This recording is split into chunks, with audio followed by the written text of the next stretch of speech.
मेधा शुरू से ही पढ़ने में होशियार और मेधावी छात्रा थी। अच्छी पढ़ाई के बाद अच्छा कॉलेज सिलेक्शन और फिर बहुत अच्छी जॉब। तूने तो मेरा नाम रोशन कर दिया मेधा। अरे लेकिन ये जो काम करने का तरीका है ना, इसे बदल ले।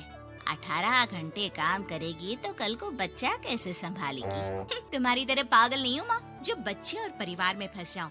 मैं तो जिंदगी खुल कर जीऊंगी। सब कहने की बात होती है बेटा, अपने बच्चे का सुख हर कोई चाहता है।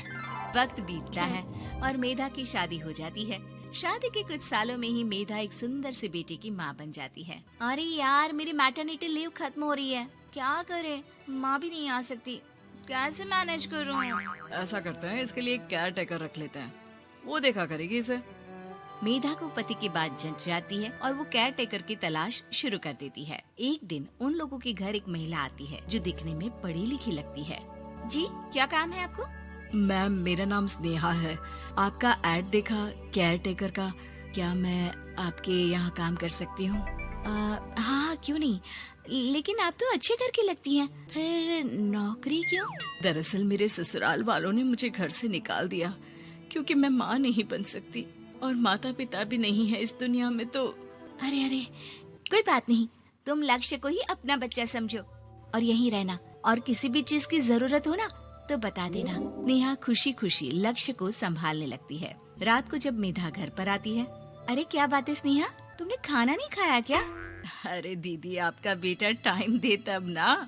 अरे तो जब वो सोता है तब खा लिया करो। तब तो मैं इसके पास ही बैठी रहती हूँ। कोई मच्छर या कीड़ा काट ले लक्ष्य को तो अब आप पकड़ो, मैं खाना खा लेती हूँ। स्नेहा वहाँ से चली जाती है। बहुत ही अच्छे से ख्याल रख रही है ये लक्ष्य का। मेधा, इतना तो शायद तुम भी ध्यान नहीं देती। मेधा को पति की बात बुरी तो लगती है लेकिन कुछ नहीं कहती। धीरे धीरे स्नेहा मेधा और उसके पति के साथ बाहर भी जाने लगी।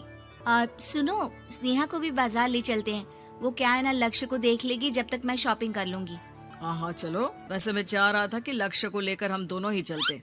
क्या यार, तुम तो फ्री में इमोशनल हो जाते हो, कितना देख लेंगे हम दोनों मिलकर, ले चलो उसे। कार से निकलकर मेधा और लक्ष्य रोड क्रॉस कर रहे थे कि सामने से कार आ जाती है। मेधा का ध्यान नहीं होता लेकिन स्नेहा तुरंत लक्ष्य को मेधा से छीन लेती है। मेधा गिर जाती है और कार मेधा को छूकर निकलती है, जिससे मेधा को खून आ जाता है। पति मेधा को हाथ देकर उठाता है। स्नेहा लक्ष्य को लेकर गले लगाई रहती है। थैंक्स स्नेहा, मैंने तो ध्यान ही नहीं दिया था कि कार आ रही है।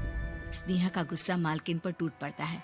अरे कैसी माँ है आप, अगर आज कुछ लक्ष्य को हो जाता तो मैं आपको कभी माफ नहीं करती। छोटा सा बच्चा है, उसे चोट लगती है तो पता है कितनी तकलीफ होती है। पति भी स्नेहा को देखने लगता है कि उसे क्या हो गया। मेधा को स्नेहा पर काफी गुस्सा आ जाता है। घर आकर कहती है, देखो स्नेहा, माना तुम लक्ष्य को बहुत प्यार करती हो, लेकिन वो मेरा बेटा है, मैं कभी जानबूझकर उसके साथ बुरा नहीं कर सकती, समझी? मुझे माफ कर दीजिए, मैं लक्ष्य को लेकर कुछ ज्यादा ही सेंसिटिव हो चुकी हूँ। मैं ध्यान रखूंगी कि आगे से ऐसा ना हो। मेधा का मन स्नेहा से अब हटने लगा था। एक शाम मेधा ऑफिस से घर आती है कि लक्ष्य उसे दिखाई नहीं देता और ना ही स्नेहा। वो स्नेहा के कमरे में जाती है जहाँ दोनों सो रहे होते हैं। अरे स्नेहा, लक्ष्य को आज इस कमरे में क्यों सुला दिया? दीदी, मुझे नींद आ रही थी, ऐसे में उसे कमरे में अकेले लिटाना मुझे ठीक नहीं लगा। मेधा बच्चा उठाने लगती है कि स्नेहा टोक देती है। रहने दीजिए ना दीदी, सो रहा है, फालतू में नींद खराब हो जाएगी। मेधा को गुस्सा आ जाता है और वो बच्चा उठाकर वहाँ से चली जाती है। अगले दिन मेधा स्नेहा को बुलाती है, साथ में एक और लड़की खड़ी होती है। स्नेहा, अब तुम अपना कुछ और देख लो, हम लोगों को नई केयर टेकर मिल गई है, तुम इस हफ्ते घर छोड़ देना। स्नेहा का मन लक्ष्य को छोड़ने का नहीं करता, लेकिन नौकरी तो नौकरी होती है ना। स्नेहा घर से चली जाती है। धीरे धीरे महीने और साल बीतते जाते हैं और लक्ष्य एक नौजवान लड़का हो जाता है। लक्ष्य, आज मुझे मंदिर जाना है, ले चलोगे? ठीक है माँ, एक काम करके अभी वापस आता हूँ, तब तक आप और पापा दोनों तैयार हो जाइए। दोनों तैयार होकर बैठ जाते हैं लेकिन लक्ष्य काफी देर तक नहीं आता। अरे मेधा, फोन तो करो लक्ष्य को, देखो क्या हो गया उसे।